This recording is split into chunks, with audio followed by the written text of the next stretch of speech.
I have the pleasure of doing the welcome this morning to the Spring Garden Kickoff.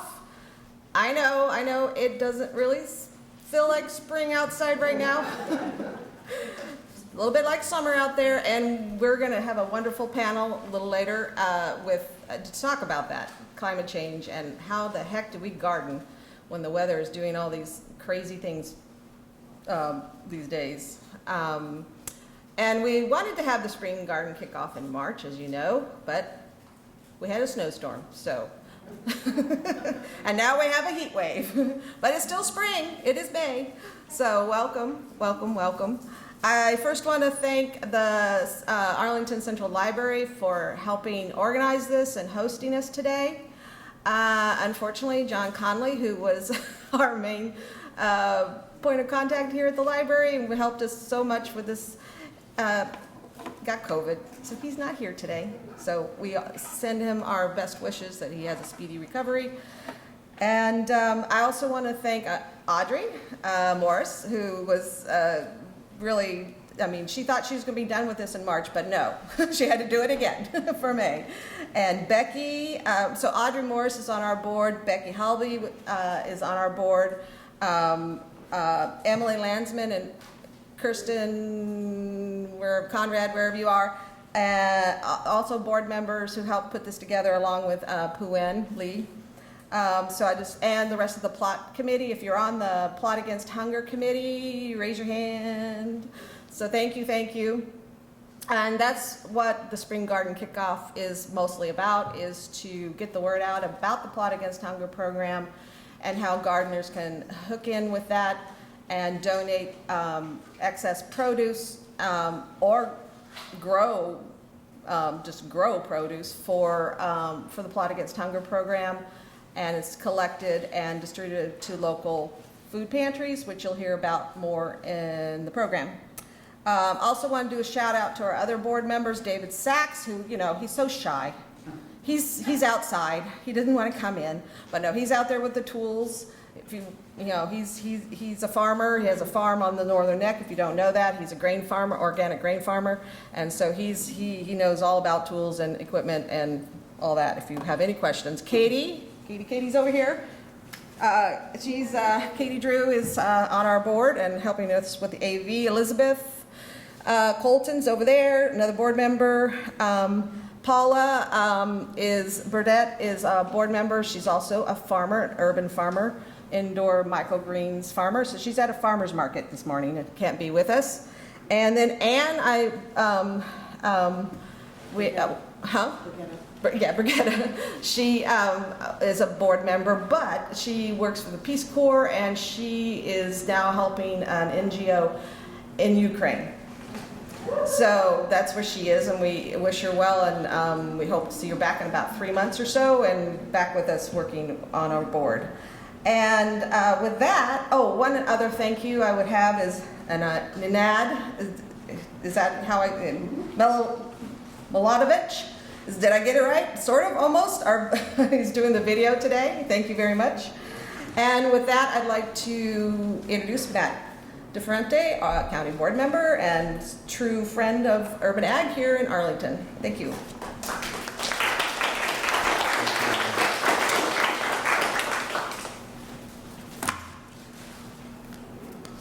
Good morning. I am glad to be here this morning and had a few conversations about a number of topics. I'll share a little bit about the Food Security Task Force that Arlington has set up and how it interfaces and is linked with Friends of Urban Agriculture. And I'll just give a little context for some of the work that we're doing at the moment. I'm looking forward to also staying, and my colleague, as some but not all of you know, my colleague Libby Garvey, you may have seen, she is doing fine, but she got COVID while on a trip to Germany that was associated with the Northern Virginia Regional Commission, and so she is not able to be here today. She's a longtime friend of Friends of Urban Agriculture, so I'll see if time allows. I'm happy to take a few questions if that is of interest. So first, I'll describe on the Food Security Task Force. Robin is a member And the work, as I think I've said a couple years ago here, overlaps with your mission. There's a lot of the parts of your mission that are sort of in that same Venn diagram, but there's a little more focus on addressing hunger for those most in need, and that's sort of really where the Food Security Task Force has focused for now. The gardening and the plot against hunger, of course, is a synergy, but some of the key pieces of changing our food systems, changing our massive farms, and some of the systems for, if you know much about the pork industry, there's vertical integration there, there's a lot of challenges, and that's true in a ton of our foods. So that's more Friends of Urban Agriculture's focus. I think we'll hear a little bit about it later.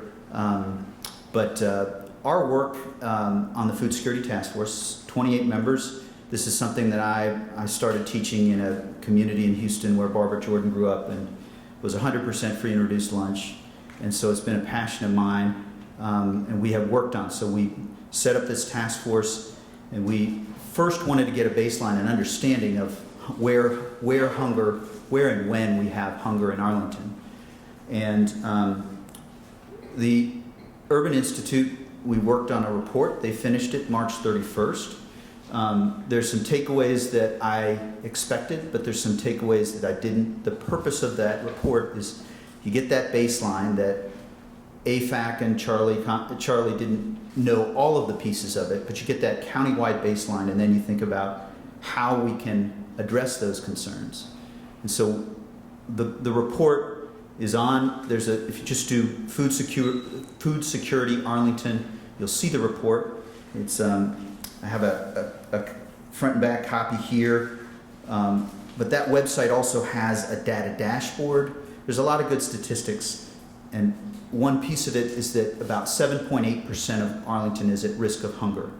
And you may know Feeding America, the food banks, there's a definition that is either not enough food to eat, not knowing where your next meal will come from, or eating the same thing again and again. And 4 or 5 evenings in a row having leftovers that are exactly the same isn't great for any of us. We do it, but this is sort of thinking about when you're forced into buying ramen noodles again and again and again.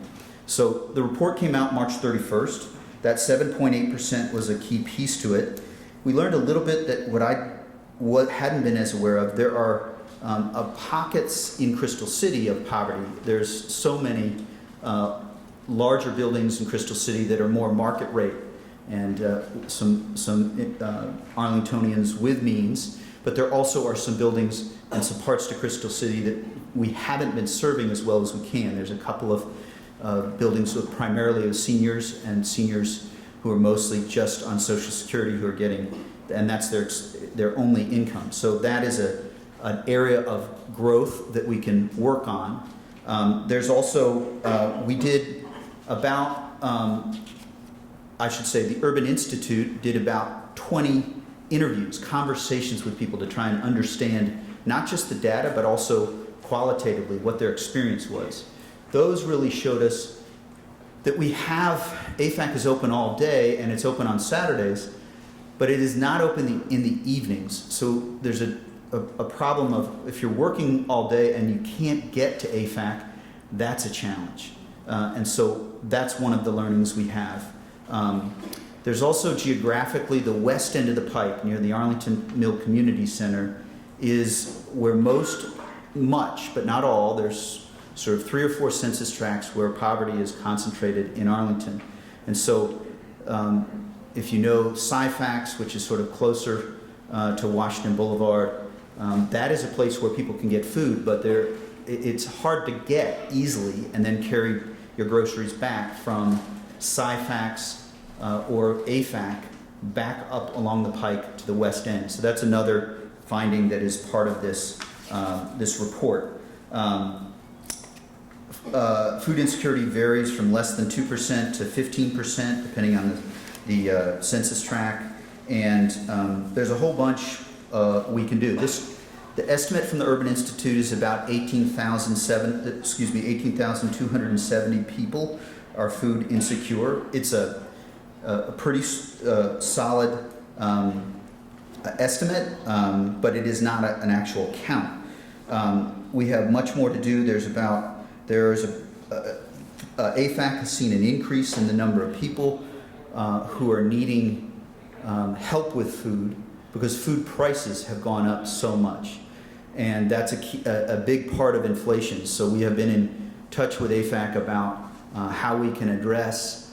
We do provide, some of you may know, we provide a lot of funding to AFAC, but none of it is in terms of administrative. It's all food. We provide about $550,000 in food to AFAC. But that cost, that's only about 7% of their budget. The rest of their budget they raise.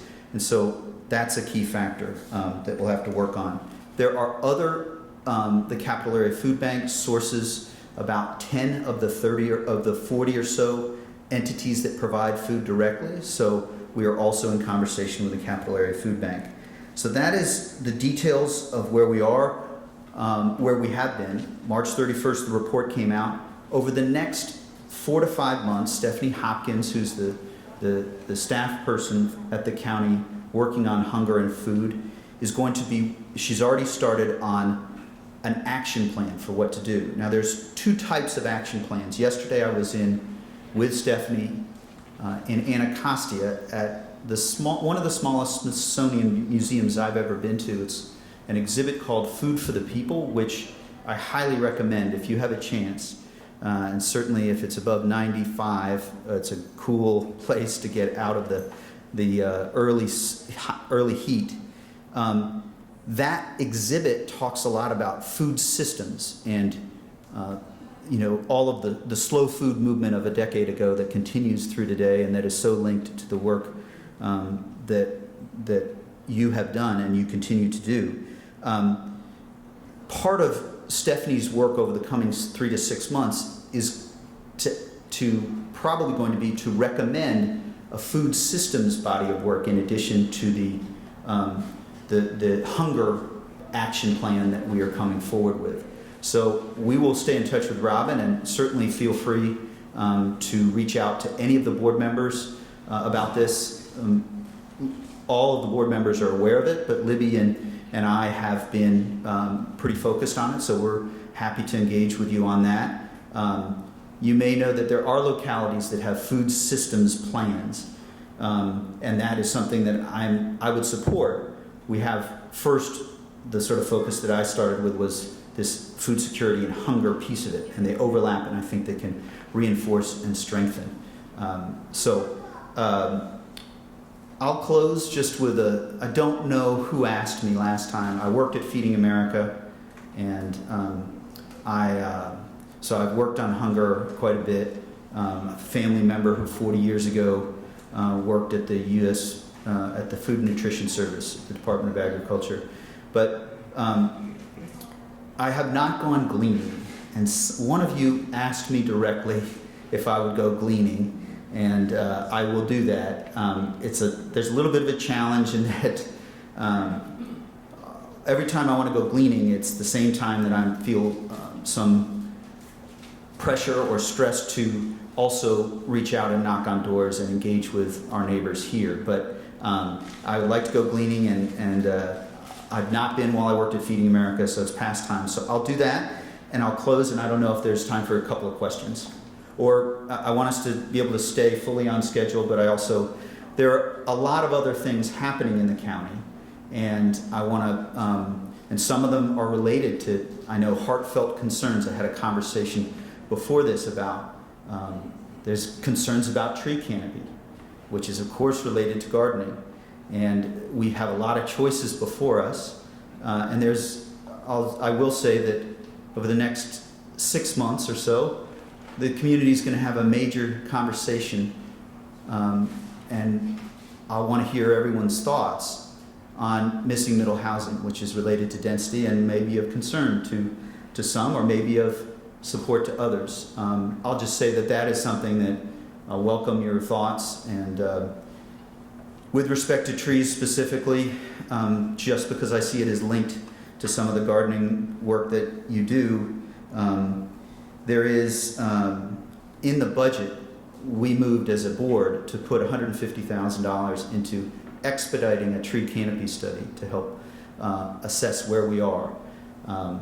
It is also the case that Virginia law is very property rights friendly, and we do not have the authority to prevent a property owner from knocking down their trees. That's outside of our legal authority. So that's sort of anticipating a question and trying to be transparent and open with you, and up to you, Robin, and others as to whether a question or two is appropriate, and you don't have to make up one if you don't want. So. Well, that's actually a good segue to the next thing that we were going to talk about, which is Susan Agolini. Oh, here, let me come up there. Sure.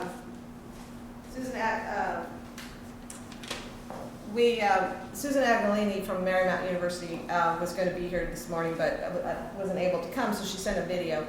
Marymount University is a big partner of ours in Plot Against Hunger, and but they were involved with a heat map study, right? And so, which goes to the trees. It's a good thing too, you know. But if anybody, Audrey, do we have time for if anybody has a question, or should we just go right into the video? A few questions. Okay. Yes. My name is Mary Nell Bryant. I'm a master gardener, and I will be manning the native tree board here. Why doesn't Arlington County water their trees? I have a colleague who was here setting up and had to leave to go water trees that Arlington County planted and wasn't watering, and they're dying. And then she'll be back at the end of the program. I see this in my neighborhood where you planted a whole row of red buds, great idea, dead, not watered. So I'd like to address that. So it's a great question, and we've hired additional arborists. We now, if you go to the website, there now is what there wasn't 2-3 years ago is maintenance of trees is at least identified as a category of work. We haven't done it in the past. I think some of it has to do with the challenge of ongoing maintenance in that, you know, that is with respect to the, you know, you can get a tree, and so that's private property, and that's going to be difficult. I think it's a fair critique. We're adding staff to the arborist team and the forestry team. It is something that I hear fairly consistently and concerns me. And it is something that I know we have done a little bit better than in the past, but we need to do much better. There are, as you say, on public property, there are many instances where there are trees that have been planted carefully, and that has all happened correctly, but the maintenance isn't there. And it is a weakness of ours. I'm happy to follow up on it. I think it's a fair critique. It is, you can imagine why it is a little harder to do than the singular thing of just planting a tree, but that's not an excuse, and that's just context. I'm happy to follow up on it. Yes? Don Weber, Waverly Hills. I just had a question about we love the green compost, yard waste pickup. Is that circle being completed where the compost is going to be available? I just have not seen any publicity on that. What's promised and recommended? Yeah, so the program is, the program, we had a public speaker concerned about making sure that the compost stayed separate at our last county board meeting, which is a different issue. There's of course the mulch program, but I need to follow up on the question of returned compost, which is different than mulch. Right. I know And- someone has picked it up at the Arlington Mill site. Oh, they have It it? is available. Yeah, I think- Johnson I just haven't seen it. Yeah, I think it is. You're right, it hasn't really been advertised too much, but I believe it was David Sachs. I remember going down and saw it. I believe that's a There's definitely, in what I've seen sent out, I get all of the communications, and I don't see that We've promoted that, and I should know off the top. That's the sort of thing I should know off the top. But so there is whether it's occurring, and then there's the communications surrounding it. Those are the two items, and I'm happy to follow up on that as well. All right, well, I'm sorry we don't have a lot more time for questions, but we're going to move on to the program. If Matt is extremely available.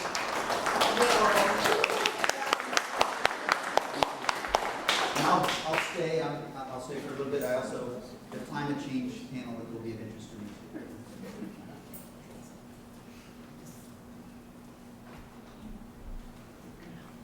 Hello, thank you all for coming.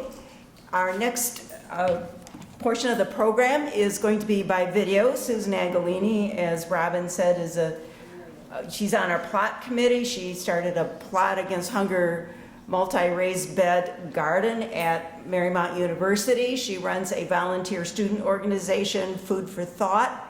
So she's a dynamo. Last summer, she participated in a heat island study. So we are going, the rest of the program, we're going hyper-local. Her study shows where the heat is highest and lowest. They did it last July. So she will present this video.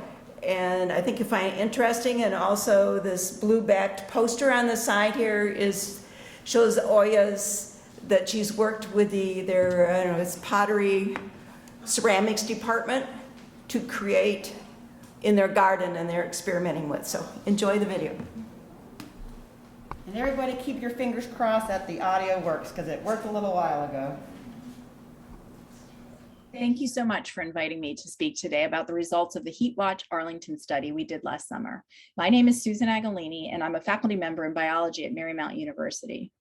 Marymount is a part of the Virginia Foundation for Independent Colleges, and last year the VFIC decided to organize a statewide research project that would engage and impact communities across Virginia. What started as a discussion with scientists at the Science Museum of Virginia ended up as a statewide heat watch project with a number of state and national collaborators. The scientists at Kappa Strategies coordinated the study, while participants at the various VFIC institutions organized the studies in their separate locations. The goals of the study were to provide high-resolution temperature and humidity measurements for each of the study areas at the ground level, to engage local communities and create lasting partnerships, and to bridge technology with community action to understand relationships between microclimates, the role that our infrastructure plays in these microclimates, and the impact this can have on human well-being. These goals were also mindful of Kappa Strategies' previous findings that climate-induced weather conditions have the most profound impact on those who have the least access to financial resources, historically underserved communities, and those struggling with additional health conditions. So how did we actually carry out this study? Well, based on the areas of interest that were selected for by the VFIC institutions for the study, Kappa organized driving routes in each of the study areas. As you can see from this map of Arlington, Kappa created 5 driving routes throughout Arlington. Each driving route took approximately an hour to drive, and each route was driven at 3 times during the day, 6 a.m., 3 p.m., and 6 p.m.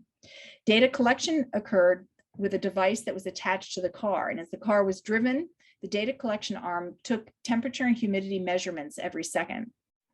Each time a route was driven, it required a driver and a navigator.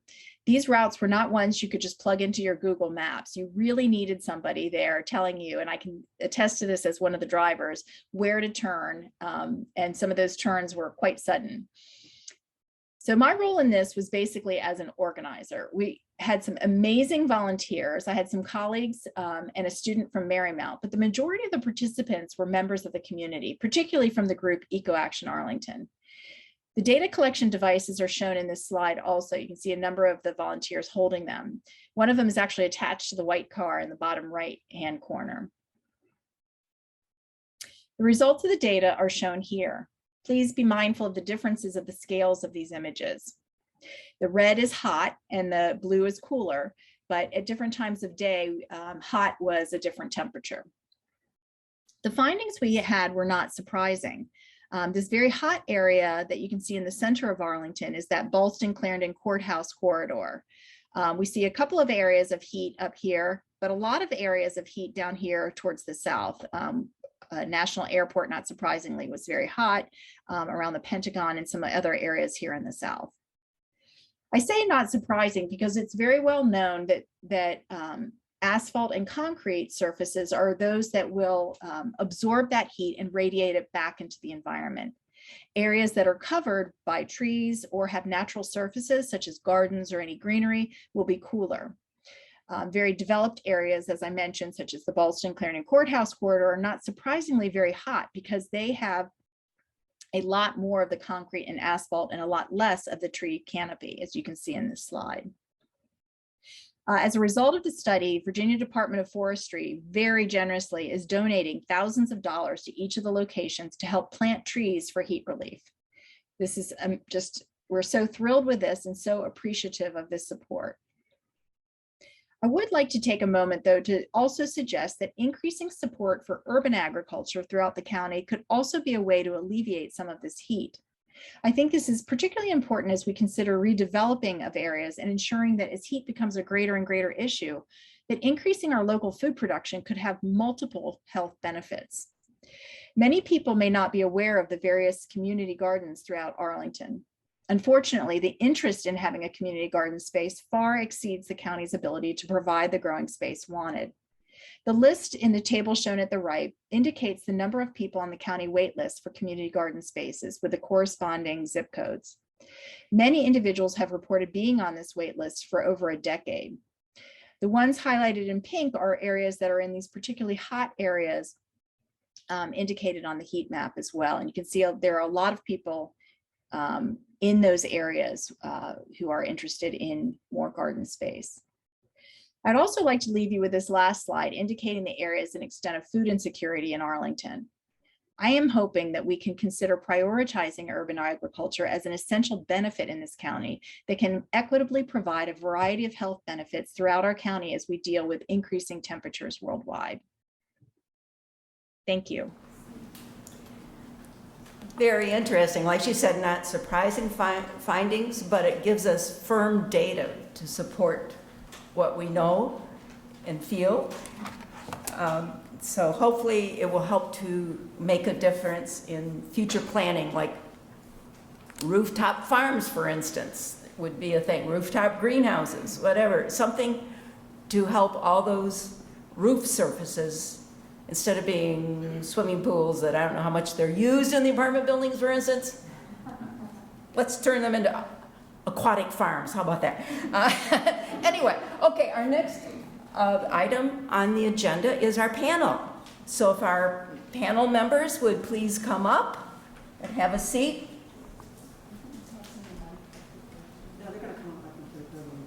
Oh, okay.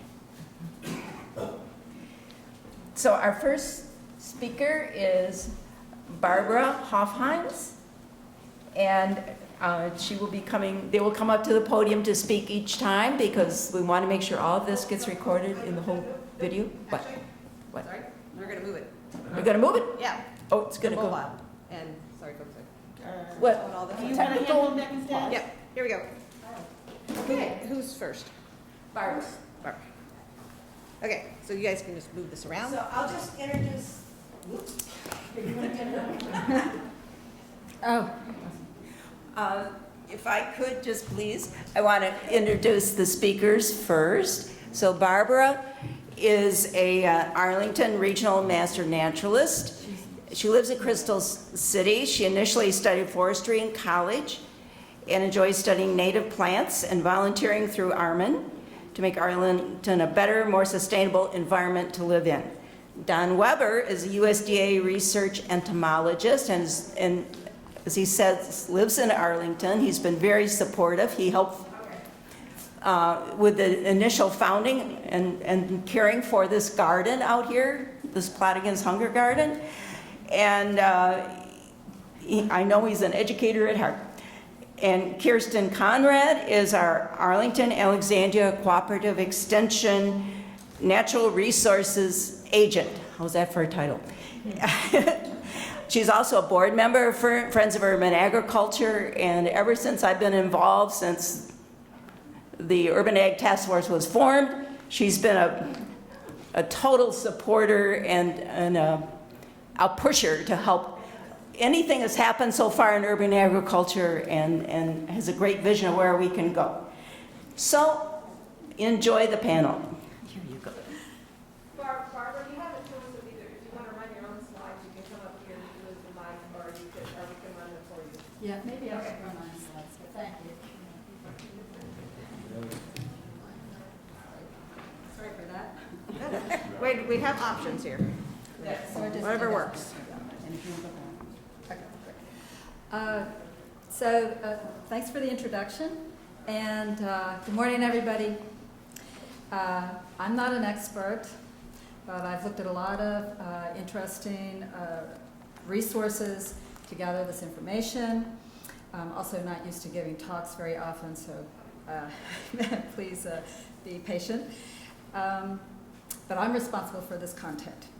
The theme of my presentation is how might our decisions about which natives to plant change to maintain a natural landscape that will be suited for our future growing conditions. And I'm going to give you the answers right now. 1, plant natives, and 2, plant them in the right place. And here's a hint. Many of our natives are going to be okay. And as an example, in this photo, the common milkweed is doing just fine in the heat island of Washington, D.C. So what do we already know? Well, you've just heard about the tree canopy study, but also increased flooding frequency and severity, increased drought, increasing number of days above 95 degrees, which poses risk to human health, agriculture, and it's going to increase air pollution, disease, and some of the pests are going to be more successful in these warmer weather. So, a recent UN report says that humans have degraded 40% of the Earth's land. We have devised powerful tools and methods for our own survival and growth, but it's been hard for us to predict the consequences of our actions. We haven't comprehended the complexity of and the value of the natural systems and feedback cycles that have developed over time frames that are much longer than our own lifetimes. We're seeing the limits of the Earth's ability to recover from degradation, and we desperately need to do a better job of protecting our natural resources because they are key to our continued survival. And so I've listed a few of the consequences that you'll probably hear a little bit more about today and that affect us here. The tree canopy issue, we can use more trees, especially in certain areas. And less than 1% of Arlington's land remains in what is considered original intact ecosystems. A 2021 report about the Chesapeake Bay says that the health is not good. And so we are poisoning the waters efficiently with stormwater runoff, fertilizer, and animal waste because the forests and the wetlands are no longer there to filter and slow down the flow to the bay. The seafood industry is in decline, even horseshoe crabs, which are vital to medical research, and also in supporting the migrating shorebirds. They're in decline as well. And we're losing the beneficial birds, pollinators, and many other insects that contribute to system balance. So, sorry. I don't know what's going on. I'm doing this. Okay, compounding. Okay, so here we are. And sorry about that. I've been not paying attention. So native plants support the food webs that control pests and disease. And but they need to be with the native plants and organisms that they have co-evolved with for their own survival. The chickadee is one of the most important pest exterminators of the orchard or the forest. In a study in Washington, D.C., they determined that yards in residential areas with less than 70% native plants could not support enough insects to raise chickadee families. And they need this picture shows they need 7,500 caterpillars just to raise one clutch of babies. Bird seed is not going to compensate for that. So by planting natives in our own yards and public spaces, we can extend and connect to these natural plant corridors that are needed to protect these vital plant-animal food webs. So, number one, like I said, plant natives. And I'm probably telling you things you already know, but natives are beautiful. And they grow well here because this is where they came from. And they help with some of the problems I've just discussed. And we can also help by removing invasive plants, installing rain gardens where it makes sense, and limiting lawn grass, which these are just a few things that we can do to help. But lawn grass needs fertilizer, usually irrigation. It doesn't have deep roots to store carbon, and it doesn't slow down stormwater runoff. The second thing, plant the right plant in the right place. Plants need to there are lots of site conditions to be considered, but consult experts and use planting guides. We've got some great online sources for here: Plant Nova natives, Plant Nova trees. Plant with other species that occur naturally with them. And plant from local sources as much as you can, because we don't want to import more diseases and pests. And also, the genetics of our local plants are better suited for our area than the similar kinds of natives that are cultivated elsewhere. Some of our natives may be at risk with increasing and prolonged high temperatures, so select species that are well within their natural range. There's a bit more about planting in the right site. A lot of our area is half in the Piedmont, half in the coastal plain, and this affects things like soil chemistry, drainage, and native plant composition, and there are a lot of microclimates that have different combinations of plants that do better together. The Department of Conservation and Recreation website for the state of Virginia has an extensive list of plant community types and their typical plants. And these combinations of plants have co-evolved over millennia and have resulted in plant communities that work synergistically and also with the microbes, insects, and other animals and the seasonal weather cycles. So I'm going to show you a few examples of range maps that you can look up online. They're easy to find. You'll see that many of our local natives have a wide distribution south of Northern Virginia, where it's likely hotter during the year. This is a U.S. Forest Service map, and you can see in the green areas where the white oak occurs. And you can also see on this, the Forest Service website, you can open other tabs for climate change adaptability and other issues that you want to consider when you select your plants. And a range map for Pinkster azalea. Again, you can see how widely it grows in the eastern U.S. And the range map for butterfly weed, very wide, it grows very wide. As many of you know, butterfly weed is critical for the development of the monarch butterfly. And this is a plant I just learned about, the poverty oak grass. And look at its range map up in the upper right. It grows almost everywhere.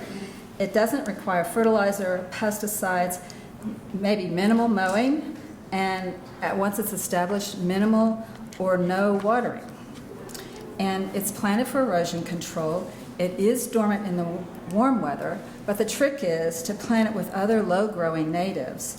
And the photo on the left is an example of, it's up at Cornell University, but they've planted these plants together and they say, walk on these plants. So here we have maybe a substitute for lawn grass that can also be very beautiful. And here's another example on the lower right. They're calling these lawns tapestry lawns because, you know, as you can see, it almost looks like a carpet with the color, and you can plant them so that you have different colors, you have seasonal interest, and throughout the year, different interesting textures. So I hope tapestry lawns planted with natives will be evaluated as a promising replacement for much of the lawn grass in our area. So as a wrap up, number one, plant natives. Number two, plant them in the right place. And a nice quote from another entomologist that maybe Don knows, Doug Tallamy. When landscaping with natural plants, nature is our best teacher. So get out there, consider your site, go visit the library's native plant garden, and visit the other parks in the area for inspiration. Consult your local or online resources, and we have a number of those people right here today. And remember, and go plant your natives, and the pollinators and birds will move up. So thank you for your attention.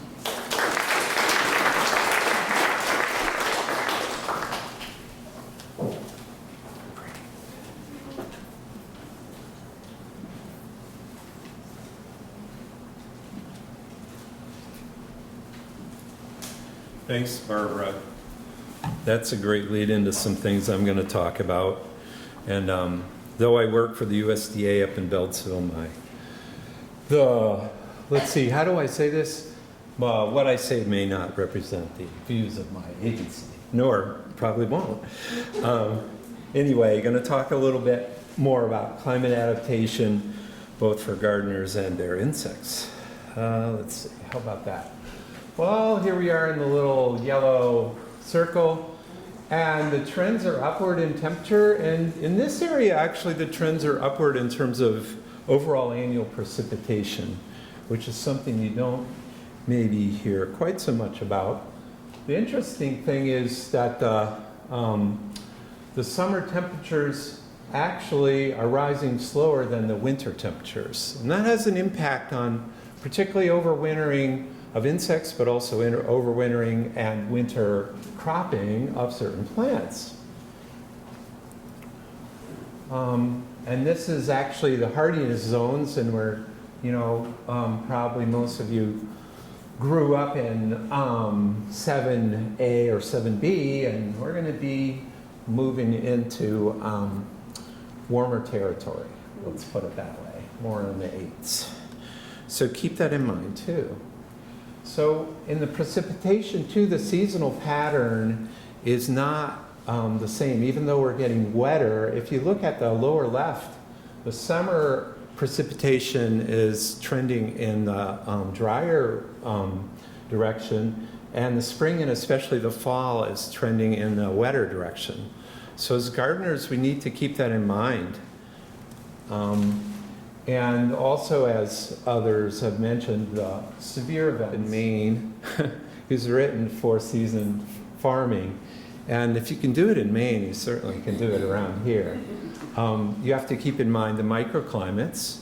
And you also have to keep in mind that not every winter will you necessarily overwinter vegetables. So you have to think in terms of spreading the risk, hedging your bets. And some of the lessons here, I think, in general for gardeners are we need to think about feeding the soil, manage for sponginess of the soil and buffering and ability to infiltrate moisture, as well as managing water with things like rain barrels on a residential basis at least. I'm going to really emphasize diversification, both within the crops and the other plants that we have where we garden, but also even within the varieties of plants that you plant.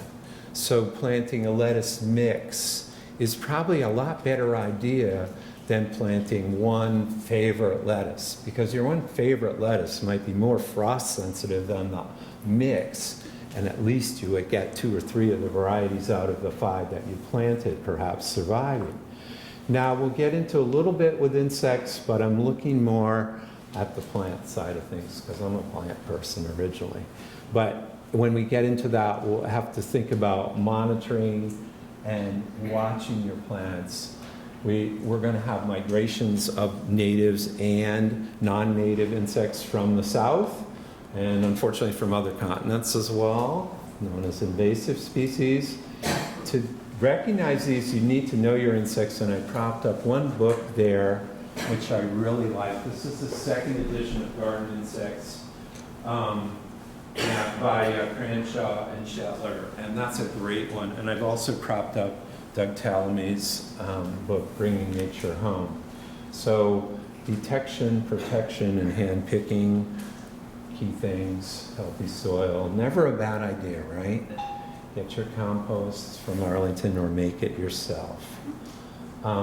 So I decided yesterday just to take a few pictures in my backyard and show you a few things that I'm talking about. Here's a rain barrel, here's a rain garden. And I don't want you to overlook, we're in air conditioning here, okay?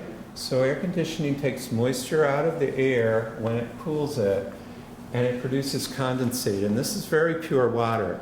And you should use that. This is a drainage that I retrofitted so that it goes right into a moist area of the garden.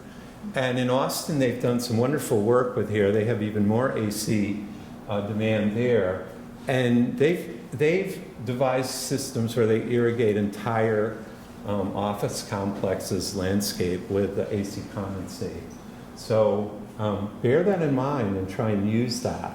When I talk about diversity in the garden, I'm thinking too, a lot of people think, oh, here's my vegetable garden, and here's my flower garden, and here's my trees over here, and here's my lawn. Why is it always separate? So I think in terms of really blending this in, and I'll show you in the next slide, here are some of the things that are out there. So you look at ostrich fern, that's native and it's edible. It's fiddleheads, good stuff. And there's also a whole variety of things, some of which I've planted and some of which volunteer, like all the dill just volunteered. I let a few heads go. That's a great, all those plants in the umbellifer or carrot family are great for feeding beneficial insects. They have shallow nectaries, and they're great for pollinators and parasitoids. So look at what you can do, and don't give up. I think Barbara already said that. If you think big and start small and keep going, look what the library looked right outside here. That was 2010. And 3 months later, we already had the opening there and a very modest harvest. But think of what you can do, and it doesn't take that long. Well, we do have a few issues coming at us. I don't know if you all have seen spotted lanternfly, but if you go out to Winchester or up to Philadelphia, you sure will. This is not a particular concern for vegetable gardeners, but it does go to a lot of woody plants. It came in on rocks from China. Why we brought rocks from China into Pennsylvania is a whole other question I can't answer, but that's how it got here. And they're great hitchhikers, so we're going to see them soon. I have colleagues who are working on biological controls, which are probably what's going to help with this because it's a landscape pest. You're not going to eradicate it in any ways. Another couple things to be on the lookout for bother are alliums or the onion family, particularly allium leaf miner. You want to watch for those little stipples on there. And possibly put your onion or allium seedlings under screens. That's the little fly on the right that does it. And the leek moth is coming from the north. I don't have time to talk about all those. But don't forget the natives. Of course, you have harlequin bug that's moving up north. It's even in New York City where it can overwinter due to the heat island.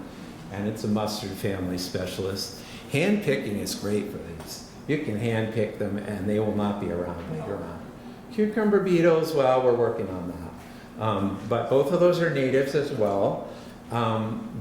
The spotted cucumber beetle, which is not to scale, it's actually a little bigger than the stripe, is overwintering further and further north and more often. So we're going to see quite a few of those.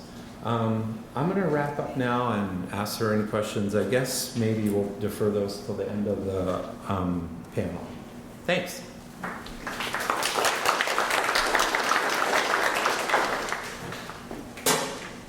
I'm just going to start out by saying thank you to Robin and to Audrey for the invitation to come here today. I want to give a shout out to Matt, who's been a huge supporter on the county board, and to Kim Hans. Kim Hans still in the room? I saw her come in. Kim is the Urban Agriculture Program Manager for Arlington County. And so, thank you. Thank you. This is not my slideshow. All right? Sorry. My fault. It's an interesting thing to be the last speaker on a panel that has covered the same topic. So, one of the things I was asked to talk about today was to talk about some varieties of vegetables that perhaps are going to be better suited as we go into the future. And, as so many speakers have already said, this is a picture of what happens in our urban environment. The paving, the buildings, the roofs, they all collect heat. Notice that the things that are the coolest are the trees. So this infrared picture shows that dynamic, and the more ground cover, more ground we can cover with trees and plant material, the better off we are. It's an interesting thing to put the reality of climate change into numbers we can understand. For example, from this website here, in 1960, our area experienced 18 days of temperatures above 95. In 2017, that number had jumped to 30 days.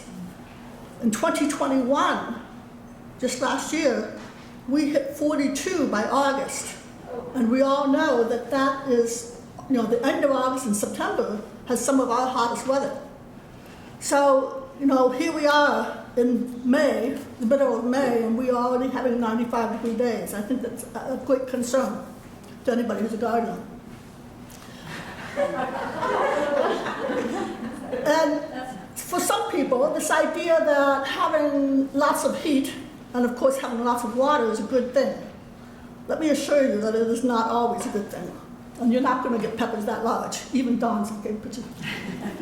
So you've heard today about improving the soil. That is one of the #1 things that you can do to help battle climate change. You have sand soil, what do? You put organic matter in it. You have clay soil, what do? You put organic matter in it. Sinking that organic matter, the wood chips, the compost, everything you have back into the soil is the #1 way to build soil quality, support microorganisms that supply the food that our plants need, and to cool down, put those carbon matter back into the soil. So what's a gardener to do? Besides adding organic matter back to the soil, we have to prevent physical damage to plants, and that means both sunburn as well as windburn. We need to prevent excessive water loss. Sometimes we can protect the plants from drying out. You need to have at least 1 inch of water per week. Whether it comes from the sky or whether it comes from an irrigation system, you need to supply that water. Now, I have been here for close on to 15 years, and we have actually had years where we've gone 6 to 8 weeks without any kind of rainfall. So your plants have to be protected from that kind of drought and that stress. And I should hasten to say also that plants grown under drought stress are more susceptible to insect damage. Okay, so it's important to supply the needs, make sure you're planting the plant in the right place, you're not making it fight its environmental position to start out with.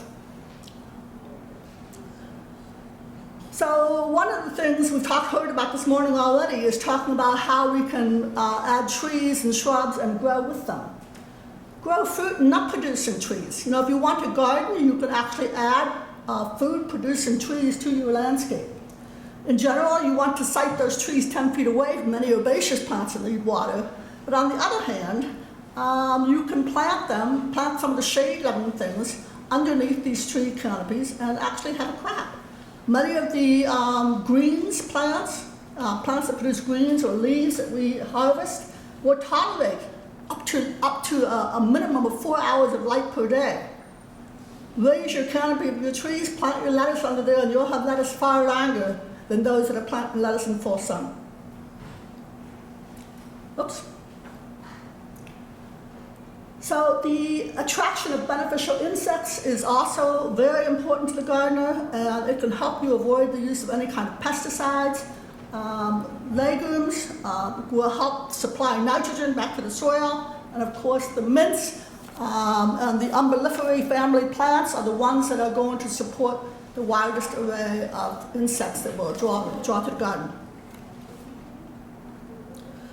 So what do higher temperatures mean to us? I think we have to think about that just a little bit.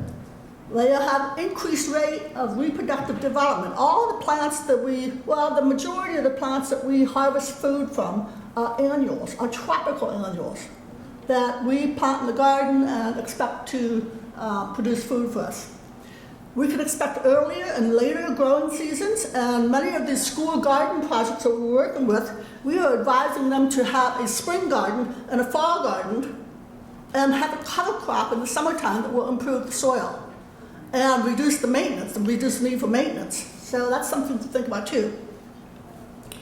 At very high temperatures, plants like peas and beans will drop their flowers. This is an important consideration. Of course, the faster development of non-perennial crops means that we have a crop being produced on an annual plant, on a smaller plant. The plant is developing, it's producing its crop, and it's ready to harvest. What does that mean? There's a huge implication for commercial horticulture and commercial agriculture, because the crop that is being harvested, that's ready to harvest, is being produced on a smaller plant. The annual reproductive cycle has been reached sooner on a smaller plant. You can get lack of pod set on peas at very high temperatures.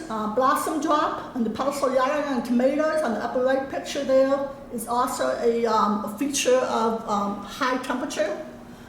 Leaf scald and corn. Most people don't grow corn here because it requires a lot of space, but it's actually a very drought tolerant plant. Broccoli at the bottom left will cauliflower. It's called ricin on the broccoli at very high temperatures. So what can we try? One of the barriers to producing an edible crop, especially for the food banks, is that folks are not they won't take what they're not familiar with. And so this is an opportunity for me to give a shout out to the master volunteers of Extension. We've got master gardeners back here. We've got master food volunteers back at the back that are teaching people how to grow food. We've got the master naturalist over here advising people about native plant selection, and of course, control of deer and management of the deer population, which is not feeding only on our ornamentals and our native plants. They're also feeding on our gardens. So we have wonderful, wonderful resources here. But some of the things to think about, the pictures here show plants that we don't traditionally grow here, except for the onions and garlic, for instance. And the onions, for example, have a long day varieties, intermediate varieties, and short day varieties. Well, that means that the onions that are short day varieties are going to initiate their bulb formation when the days are shorter. Long days take much longer time to go into the summertime before they're setting their bulbs. So what's recommended for a hotter climate is to go with the short day bulbs, or perhaps the intermediate.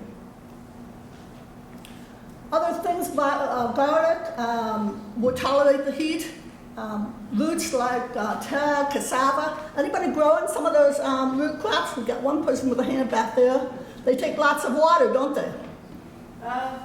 The taro, not so much, but I only grow it actually for the leaves, not for the bulbs, because I like the leaves better. Good for you. Good for you. So it's something to try. If you've never grown some of these hot climate things, try them. Here's some greens. These greens, a long list of greens that will tolerate high heat. We planted, the bottom picture shows the Malabar spinach.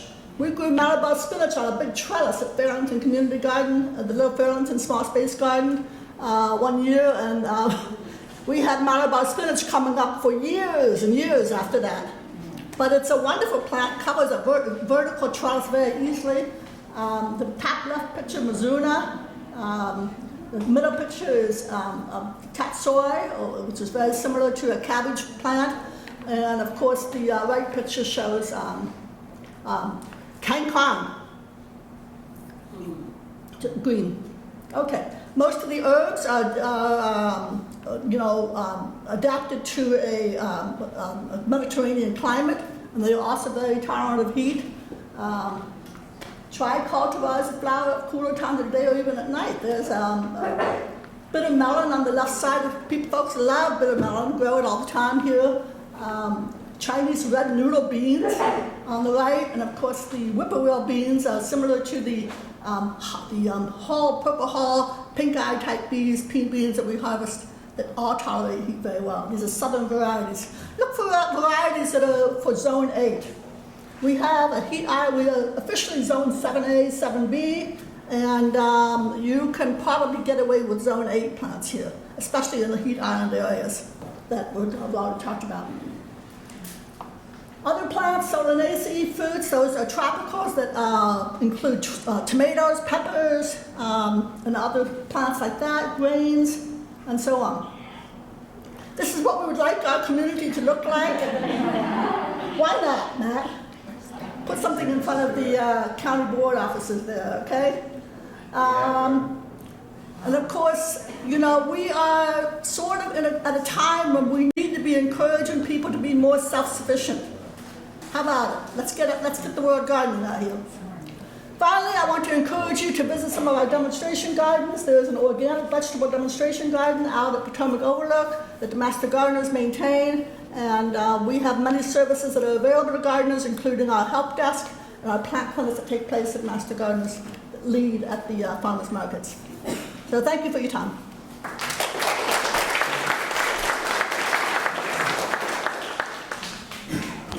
Any questions? I was actually wondering about are there any native insects that could help control the pests and invasive? Absolutely. If you're speaking specifically about newly invasive pests, many of them do not succeed because there are natives, and we may not even know about that process. On the other hand, over time, the generalist natives often immediately attack, but the specialist natives may or may not be there, and they may or may not evolve over a period of years or decades, which is the reason why many times some of my colleagues devote their research to looking in the area of origin. Is there a natural enemy which is sufficiently specialized and safe to introduce? And there's a whole process for that. That has happened, for instance, recently with emerald ash borer, and a colleague of mine, Jin Tuan, at Newark, Delaware lab, has found in Russia and in China some of the natural enemies, and those have been checked for safety and introduced. And they're actually starting to see better establishment of ash in native stands in Michigan, which has the longest history of that pest. But it's a very interesting field, and the answer is complicated, so I'll leave it at that. Great question, though. More questions? I'm just going to add to that. Back on the extension table at the back, there is a little card. Don talked about spotted lanternfly. And spotted lanternfly is coming at us from the west, and coming at us from the north, and coming at us from the east. And we have not found it alive, spotted lanternfly in this county yet. But we believe we will see it eventually. There's some cards back there on the table that help you identify that invasive insect. And we need you to report that to Extension if you find it. Question back. Yeah, question right here. Hello, is this where? Okay. Oh, just about this spotted lanternfly. I was just wondering when we find one. I've heard that it's best to go at them, you know, they kill it, right? Yes. You kill it, go at it from the side, they jump, and you're very, they get tired though, right? And so you keep trying. Stop, kill, yes. But I forget if it's from the side or from the back that you're supposed to approach them. They're not too hard. They're not too hard to spot. The The issue, like with most insects, is the numbers eventually. Okay. If you've been up to Philadelphia or out to Winchester, you'll know what I mean. They're pretty abundant. Or up to Longwood Gardens is a great place to see them if you're interested. There are a number of them that look, there are a number of other native insects that look similar. And so we want you to make sure that you have the ID correct, and so that's why we're asking you to bring it into extension if you can, so we can identify it properly. And of course, we have to report it.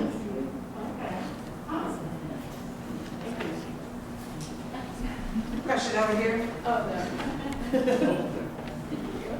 Okay, so I'm really interested in urban gardening, and I just want to get more ideas of how we can focus on with the real estate that's happening here in Arlington. It's more expensive, so we don't have a lot of land, and you mentioned that we do have some plots and we'll have a really long wait list for a lot of residents. If somebody lives in an apartment complex that can't afford a house here, and I'm sure a lot of people can agree with that, what do you recommend for urban gardening?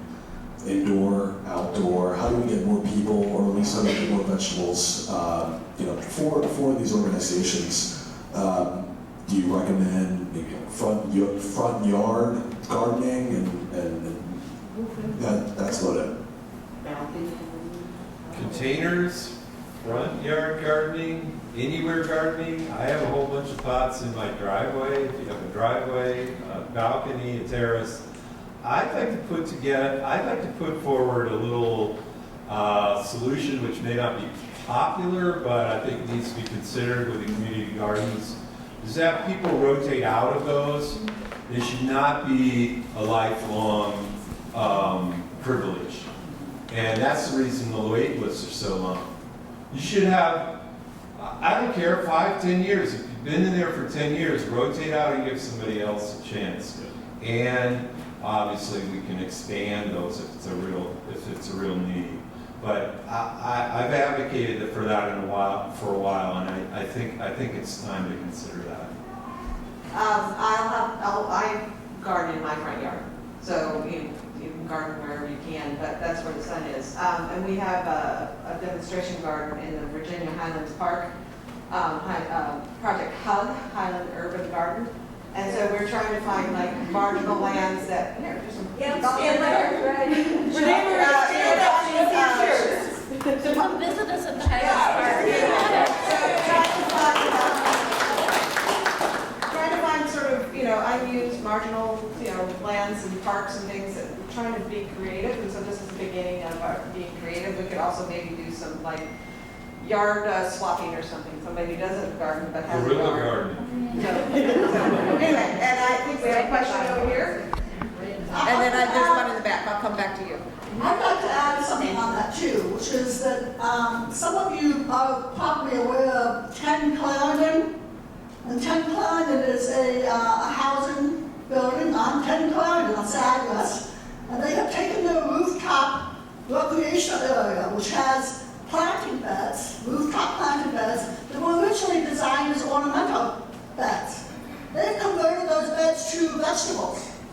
And they have a professional company that comes in and maintains that area. And I would just like to see more rooftop building going on to support people like you who live in apartments. Because I think that's a win-win for every situation we talked about. So slows down stormwater, provides more gardening space, and gets people outdoors doing some of the stuff. Okay, we have a question over here. Yes, I would like to build on what he says and also your input. I'm an Arlington resident, and I was living in a house previously, but now I'm living in an apartment. When I was searching for an apartment, I wanted to make sure that we have green areas. But in Boston, as you mentioned, there are so many buildings and there is no green areas. Rosslyn, there is no green areas at all. And now I decided to move to Clarendon, but Clarendon is around some massive construction, there is so much pollution. I try to have some flowers in the building on the top, but the insects cannot go there for pollination. We cannot have any flowers like with a natural light because everything is covered. And there's so many projects going on in Arlington. So my question is, what is the agricultural urban community doing or organizations to make sure that new generations will have areas, green areas to enjoy? Because Roslyn and Boston, they are just areas very, like you mentioned on the pictures, it's very hot areas. We cannot enjoy any cool off temperature. We need to go and go to other neighborhoods. And honestly, as a Arlington resident, I'm feeling that Arlington is not what it used to be. So what are the forces? It's taking, like, I would like to learn more what the community is doing. Thank you. Sure. There's a lot in that. So we have a forestry and natural resources master plan that targets 30 acres of additional open space over the next 10 years. And we have, in the first couple of years, we were higher on that. And this year, we go where there are opportunities for additional open green space. That's one thought. Our community energy plan does have green roofs as an incentive. There's competition. So, for example, the new Amazon project has solar panels on the top of it to help it reach a LEED Platinum zero energy state. With respect to development and growth, that's an ongoing managing, planning for the future is a key question. We're not going to stay precisely the same, but we really should be investing in great things that are critical. So, for example, there's a program to help plant trees in the most historically underserved census tracts that Eco Action and the county are working on. So that would put green space in some of the neighborhoods that have had the least trees specifically. There's another challenge that came up is stormwater, which does impact a little bit Roslyn and Clarendon, and that we are having to invest because in the 1970s we put all our streams underground and that's not sustainable. So there's a lot that we're trying to do to invest in becoming what's called a biophilic community. We're a part of a biophilic network. With respect to Ballston specifically, when it was planned, it had fewer parks than some of the other neighborhoods. And in the Clarendon sector plan, we absolutely have prioritized parks as well. We're facing a lot of challenges. One thing that is new and different from when I was growing up in Fairfax 30 years ago is Arlington is way more expensive to own or buy a home. And so our challenge is if we don't add any supply of housing, we will become San Francisco, which I love living there, but it's completely unaffordable. And so we're trying to balance adding green space in our developments with enough housing supply that telling you what there is to do inside and outside. I see some gardeners out in the native garden already, so that's great. It's okay.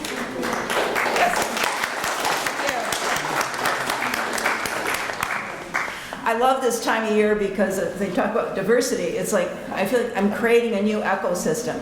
Amongst the tomatoes and peppers and so on, I'm putting in different herbs. I'm putting in flowers to attract pollinators and so on. It's a beautiful time of year.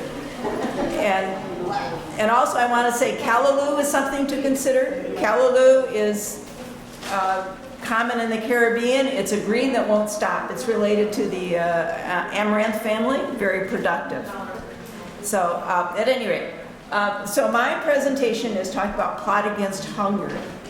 One fundamental part of this event is to promote growing food, growing fresh produce, and getting some of it, what you don't need, or from dedicated gardens to in the end, to food pantries. So this is our effort. And please, at the back of the room, no talking, please. No talking, please, because it really distracts. Thank you. Okay, so farms and harvesting in the fields continued and orchards. In January 2021, plot was transferred to Friends of Urban Agriculture as a program under us. And so there's still a lot of confusion with where is plot and where do you donate produce. AFAC is, of course, now accepting produce again.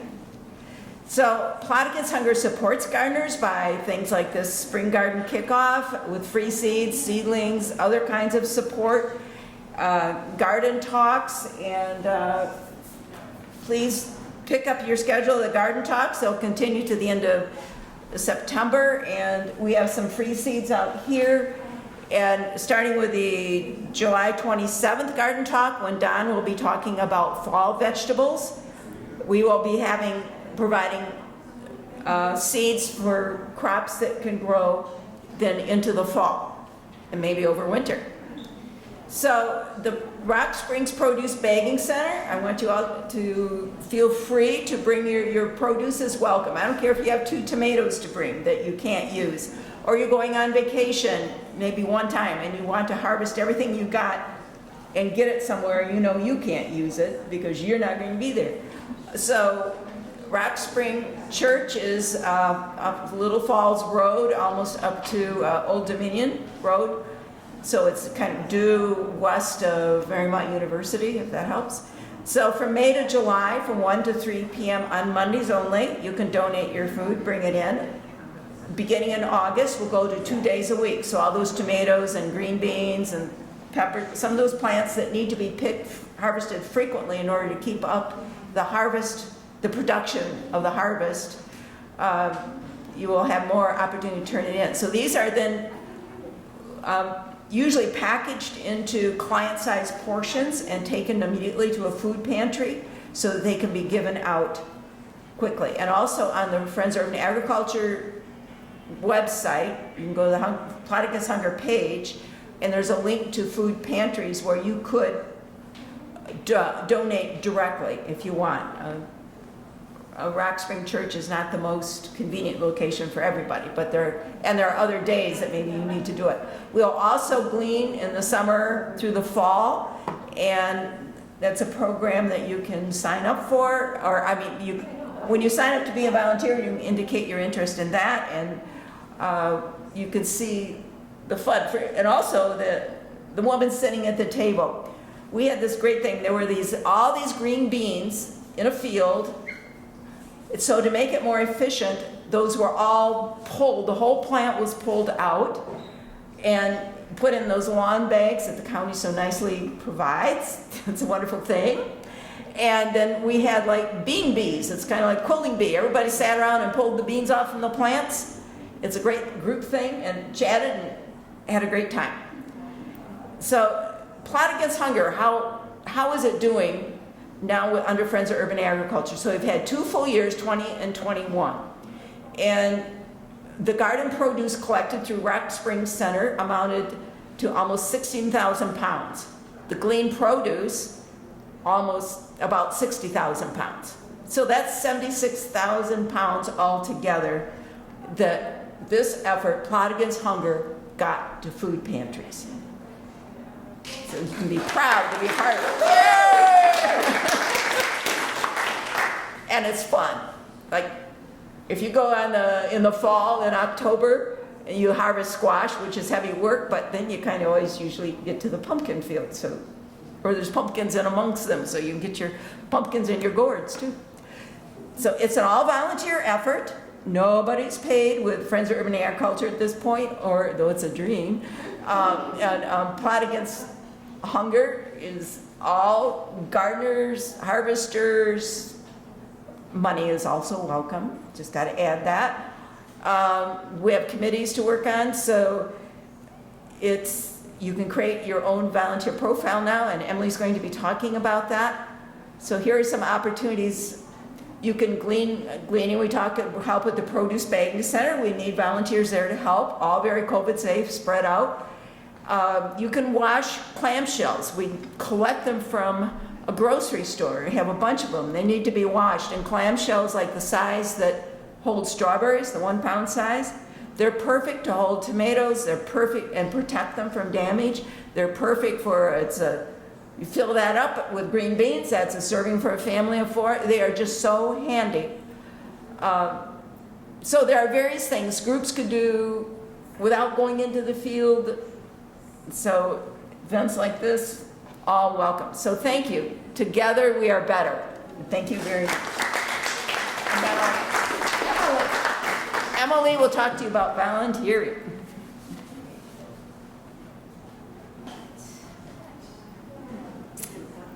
No, I don't. I don't have PowerPoint, but I'll be very quick so we can get moving into the other activities we've planned.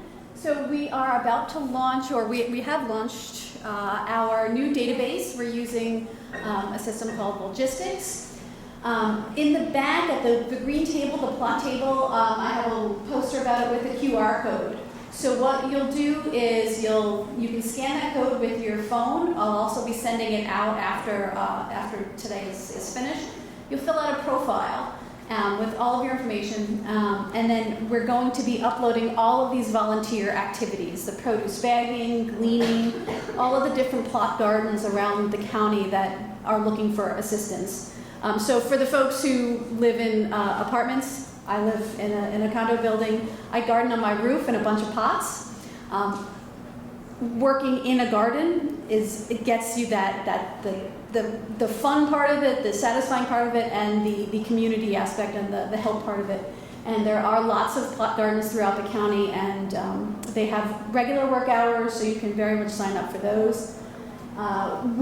This is as I said, a brand new project, so we're slowly adding opportunities, but we'll never sell your info or share it with anybody. It's all internal, but this is going to be a really easy system for the gardens and for the other activities to find volunteers. So if you have any questions about that, I'll be at the green table, at the plot table for the rest of the afternoon. And that's it. Becky? All right.